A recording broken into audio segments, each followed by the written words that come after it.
Ikiwa bado hujasubscribe, naomba usubscribe, ushare, comment pamoja na kulike. Kwa jina naitwa Paul Kaskil Saidi. Tunapopata habari lazima tuje kwako ili tuweze kukujuza ni yapi yanayoendelea katika ulimwengu.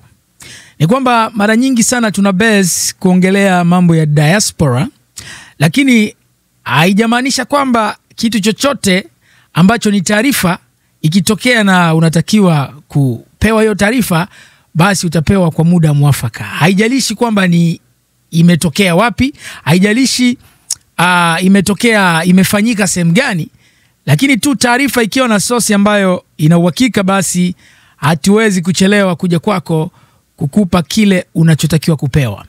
Ni kwamba tunahitaji pia kutoa maoni yako, ushuke kwenye comment section uweze kutoa maoni yako tuweze kujua kile unachofikiria. Ikiwa wewe ni mfuatiliaji wa mitandao ya kijamii, ikiwa wewe ni mfuatiliaji wa taarifa za habari, unaweza ukaelewa ni nini kinachoendelea sasa hivi kati ya Marekani na China. Ina maana kuna purukushani ama kuna vita ya kiuchumi ambayo inaendelea mpaka sasa hivi, na ndio maana nikasema ukiwa unafuatilia taarifa za habari utajua wapi walikoishia. Kuna hizi tunaita ushuru. Kila nchi inaweka ushuru pasenti fulani, kwamba kuna bidhaa ambazo zinatoka nchi zingine zinaingia nchini kwa watu, na kuna bidhaa ambayo nchi inatoa inaenda kuuza nje ya nchi. Elewa kitu kama hicho. Narudia tena, nasema kwamba kila nchi ina sekta ya kuuza biashara zake nje ya nchi, na pia hiyo sekta inapokea biashara kutoka nje.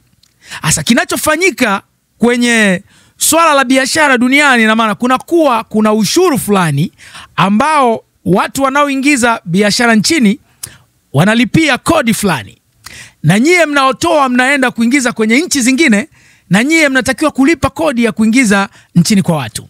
Sasa kumekuwa na mgongano mkubwa baada ya Rais Donald Trump kuingia madarakani.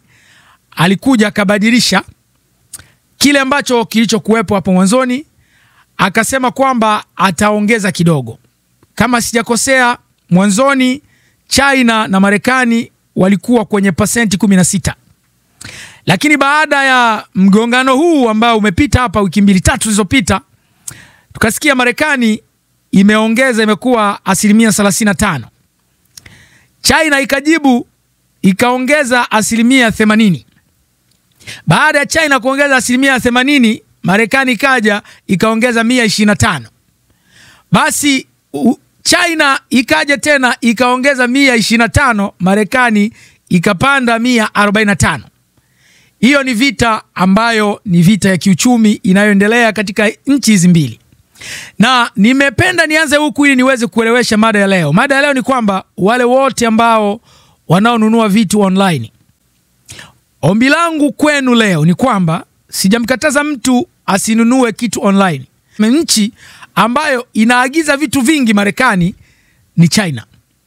Na ikiwa China inaagiza vitu vingi, na maana hata kama wewe unayenunua vitu online, ukiwa unanunua Amazon, eBay, ukiwa unanunua website zozote zile ambazo ni online market, ujue kwamba ukinunua kitu chako sasa hivi kinaweza kikachukua muda ambao ukutarajia, kwa sababu kuna mambo ambayo bado yanawekwa sawa. Kuna mambo ambayo bado hayajakaa sawa, kwa sababu bado makubaliano hayajakaa mezani ili waweze kubaliana na waweze kufikia mwafaka kwamba kodi itakuwa 1% fulani. Message yangu ya leo ni kwamba madhumuni ni wewe uliyekuwa unajiandaa kununua kitu kwa muda huu, ningekuomba kwanza usubiri, alafu pale watakapo kubaliana basi unaweza ukarudi tena na ukanunua kile unachokitaka.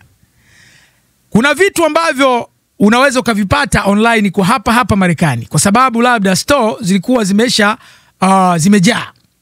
Lakini kadri ya muda unavyokwenda, kuna vitu ambavyo, ndio maana kuna vitu ukinunua online unaambiwa wiki 2. Ile wiki 2 haimaanishi kwamba kitu kiko store, kwamba inachukua wiki mbili kitu ambacho kiko store ili kikufikie. Ile wiki mbili wanakuambia kwa sababu wanakitoa mahali wanapokinunua ili kiweze wafanye shipping. Baada ya kufanya shipping kikufikie wewe mahali ulipo. Habari iliyopo ni kwamba Amazon, watu wengi wanaonunua vitu Amazon, watu wengi wanaonunua vitu kwenye website zozote zile hapa nchini Marekani. Vita hii ni kati ya Marekani na China. Sio vita ya bunduki, sio vita ya visu, sio vita ya mambo mengine, lakini ni vita ya kibiashara. Ni vita ambayo inaanza kwa maneno na inaisha kwa maneno. Tunaamini kabisa watakubaliana kwa sababu rais aliyopo madarakani nchini Marekani hataki mambo ya vita. Anapenda amani na ni mtu wa amani, anadumisha amani. Anataka hakikishe kwamba duniani kote watu wanafanya biashara katika hali ya amani, katika hali ya usalama, katika hali ya upendo. Unajua nchi kati ya nchi na nchi nyingine kuna kila mtu anaangalia faida zake. Kunaweza kukawa urafiki, ndio urafiki wa nchi na nchi upo, lakini mara nyingi kila nchi anaangalia wapi iliko faida yake. Kwa hiyo kukiwa kuna faida ambayo nchi ameona kuna faida mahali, nchi anafuatilia hiyo faida ili aweze kufaidi.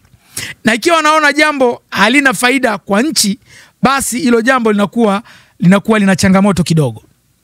Kwa hiyo nirudie tena niseme kwamba message hii ni kwako wewe ambaye unapenda sana kununua vitu online. Kununua vitu online inarahisisha, utumii nguvu, ni wewe hata kitandani, hata ukiwa chooni unaweza kununua kitu online. Lakini kulingana na changamoto sasa hivi za kibiashara kati ya China na Marekani, unaweza ukanunua kitu sasa hivi lakini usikipate kwa muda uliotarajia. Kwa hiyo ni wewe kuangalia kwamba unakihitaji sasa hivi, ama hata ukikinunua kikikaa mwaka ni sawa tu mpaka kitakapokuja utakuwa bado unakihitaji. Ni wewe kufanya maamuzi. Lakini mimi nimeshafanya kwangu, ni kwamba kuna order ambazo zitachukua muda ili ziweze kukufikia kwa sababu bado vita ya kiuchumi ipo kati ya nchi hizi mbili. Mpaka hapa sina la ziada. Tutakutana katika video inayokuja. Ikiwa bado hujasubscribe, naomba usubscribe, ushare, ucomment pamoja na kulike. Bye bye.